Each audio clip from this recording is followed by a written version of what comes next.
TikToker যেই মেয়েটা, এই অসভ্য, এই নির্লজ্জা, এই বেহায়া, সে যদি তোমার বউ হয়েই আসে, তারে দিয়ে তুমি কিনবা? কথা বলে না কেন? তারে দিয়ে তুমি কি পাইবা? পূজা, তার থেকে তুমি ভালোবাসা কেমনে পাইবা?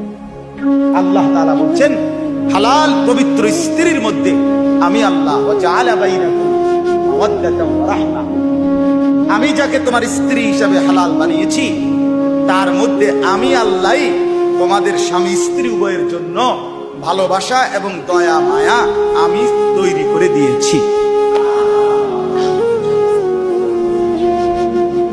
আমি দিয়েছি।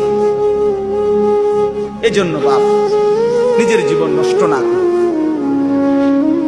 হায়াত নষ্ট না করে, ছেলেরা অনুরোধ করছি ভাইয়া, অনেক ছেলে মাশাআল্লাহ এই প্রচন্ড গরমের ভিতরেও আপনারা আসছেন, আল্লাহর ঘর মসজিদে মহব্বতে বসছেন। আমি আপনাদের এই ভালোবাসাকে কদর করি, মহব্বত করি, সম্মান করি। আপনারা এই ভালোবাসার দাবিতে বসলেন। আপনাদের কাছে অনুরোধ, ছেলেরা তোমাদের কাছে অনুরোধ, হায়াতের কদর করো ভাইয়া, জিন্দেগি যেন নষ্ট না, আর কোনোদিন রাত ফিরবে না।